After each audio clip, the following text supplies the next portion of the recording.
I thought heading into the 2016 season with the Cincinnati Bengals, after 5 straight years of making the playoffs, 5 straight years of getting bounced in the first round, that 2016 was really kind of a watershed point for the organization. You either take that next step and do what's necessary to make that improvement, or you take a step back. And ultimately in 2016, this team took a step back. And it really shouldn't be all that surprising. Because the fact is, while they're not a terrible team, they're also not a great team. They are an average to mediocre NFL organization. It's that simple. They're not the Bengals. We can't call them the Bengals. They're not nearly that bad anymore. But they're still not great. And as you look at them going into 2017, you should have no real delusions of grandeur if you're a Cincinnati Bengals fan. And what's interesting to me is you're talking about a team that now has had a head coach going into his 15th NFL season at the helm. Marvin Lewis has been the head coach since 2003, back when Carson Palmer was the Heisman Trophy winning quarterback from USC, getting taken number 1 overall in the draft, just so that way he could sit behind John frickin' Kitna, of all people, his entire rookie season. That's how far back we go with Marvin Lewis. It's 2003. This is now his 15th season. What is phenomenally remarkable about all of this is, while yes, you had a 5-year stretch where this team made the playoffs, they never won a playoff game. Are we just satisfied as an organization with making the playoffs? I understand he's a decent guy, and clearly he's gotten some decent work done for this organization over the years, because they have had different blips on the radar at times where they've been relevant and semi-contending. But Mike Brown's loyalty to this guy is never-ending, and I just don't know why. I mean, people talk about how Jeff Fisher is bad. Jeff Fisher won playoff games. Jeff Fisher made it to a Super Bowl. You could argue maybe that Jeff Fisher came this close to winning a Super Bowl. Marvin Lewis hasn't done any of that shit as a head coach. Give me a break. And Jeff Fisher had seasons where his teams won 12, 13 games. Marvin Lewis ain't doing that shit. But all these years later, he is still there, and for the love of God, I cannot figure why. Maybe it's because he has pictures of Mike Brown humping dogs. I don't know. But this has to be the jump-off point.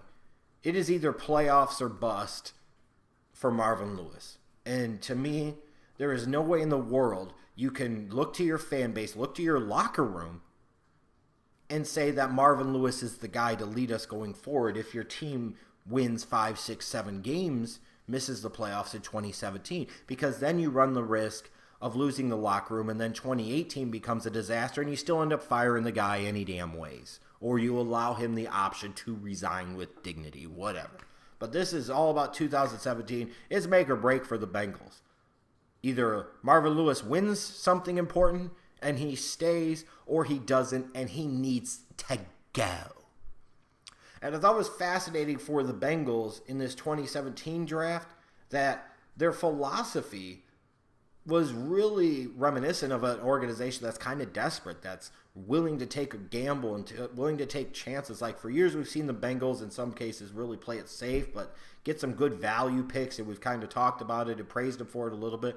But in 2017, they were gambling all over the place. John Ross, he had the multiple torn ACLs, and every time you turn around with his 4.22 speed, he's freaking tearing something or breaking something. They took him number 9 overall. You got Joe Mixon, the woman beater, going in the second round. You got Jordan Willis, round 3, athletic guy, but all you ever saw at Kansas State was that speed in a straight-ahead fashion. Carl Lawson in, I believe, the 4th round. From Auburn, a guy who wasn't nearly as explosive in 2016. He hasn't been in previous years.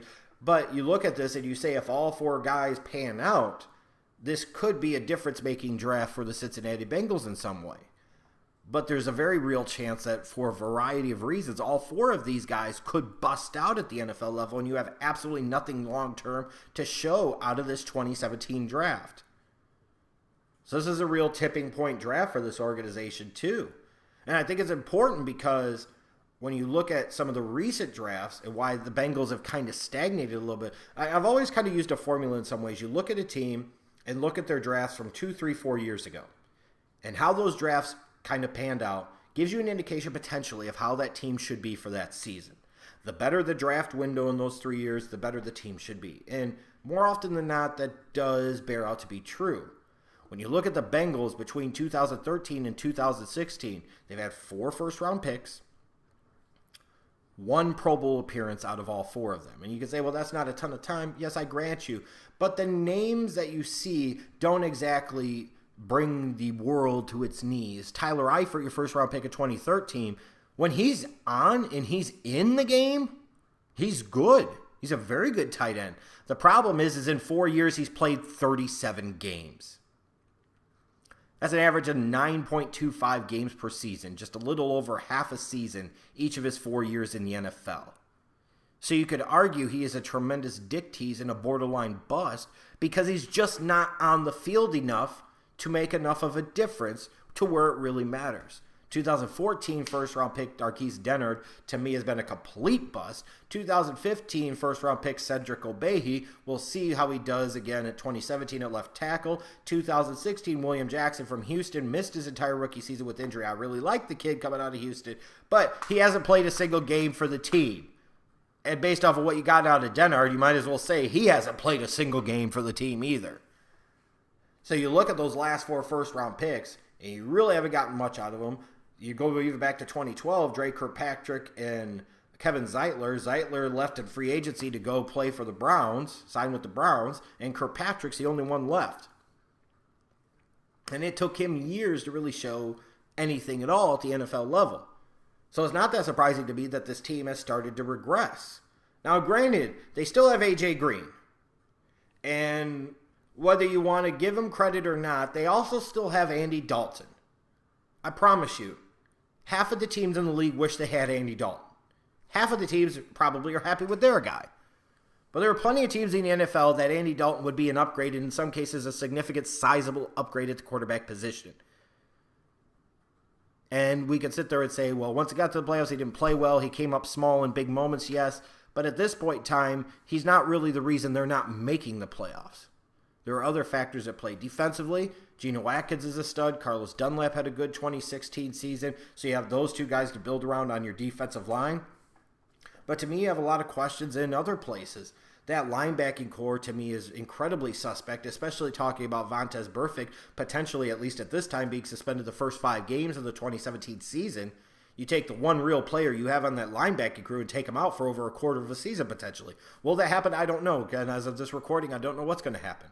But it doesn't look good, and they're even suspect with him. Then you look at, to me, just in general, the locker room environment, the on-the-field leadership. This is a team at times that shows an incredible lack of discipline, an incredible lack of focus that sometimes can't help but be its own worst enemy. And I think ultimately that is a reflection of Marvin Lewis and some of the personnel choices made over the years. And again, that's why it's so important here in 2017 that this be a true put-up-or-shut-up year for Marvin. You cannot allow this to continue if he doesn't make the playoffs. Now, in terms of X factors, I think the biggest X factor this team could have on the offensive side of the ball is probably Joe Mixon. Your second-round pick from Oklahoma. You know, when you're talking about take out the off-the-field stuff, he's in the mix with Leonard Fournette and McCaffrey to be the first running back taken in the 2017 draft. It's that simple. The dude is that talented, and he has the potential to be a Pro Bowler year 1 if given the opportunity to do so, and that's no lie. Will he? Will he usurp Jeremy Hill? Will he get the lion's share of the carries? Will they utilize him in the way they need to? Time will tell. But if Joe Mixon could come in, stay out of trouble off the field, and be the type of productive running back you saw at Oklahoma that you think he can be at the NFL level, frankly, I think his best days are ahead of him as a football player. This guy could end up being, damn near every bit of A.J. Green to that running game for the Bengals. And you could get to the point where you're starting to mirror yourself a little bit after the Pittsburgh Steelers, where A.J. Green's your Antonio Brown, Joe Mixon's your Le'Veon Bell to a degree, and Andy Dalton is your Big Ben. Now, granted, in all 3 areas, there's a level down or a step down, but you get the principle of what I'm going for. but there's still so many questions in different areas on the team. I still don't get the concept of letting Kevin Zeitler go in free agency. It just seemed unnecessary. And early on, they're going to get tested in their schedule. They start off with Baltimore at home in week 1, Houston at home week 2, then they travel to Green Bay week 3. They go to Cleveland week 4, host Buffalo in week 5. And you could laugh and sit there and say, you said they're going to get tested early with Cleveland. That game with Cleveland, it would be the second straight road game, sandwiched between Green Bay and Buffalo. There's a very good chance as a team you're looking at overlooking them and taking them seriously, and that's exactly when a Cleveland Browns team jumps up in the ass and bites you and steals a win from you at their place. To me, it's all about that early stretch for the Bengals. The longer they can stay involved, they can stay interested, they can stay in contention, the better chances this team has. But I just don't see that happening. I think we've reached the point in time where after 14 seasons, now entering into the 15th season, it's time for Marvin Lewis to go. I don't see where all of a sudden this team is going to find a magic formula based off of the past several years, frankly, not getting much out of their first-round picks. And then all the massive gambles they took here on the offensive side of the ball. Like, I could throw John Ross in as another major X factor, and he could be, because if he's healthy, he could be a big game changer for them in terms of the vertical passing game. But how many games is he actually going to play before he gets some type of injury? And in fact, if I'm not mistaken, I don't think he really played much in the preseason either, because again, he was recovering from another injury. Yeah, this Bengals team to me is nothing better than 6-10, third in the AFC North. And if they're not careful, come 2018, they're going to be bringing up the rear in this division.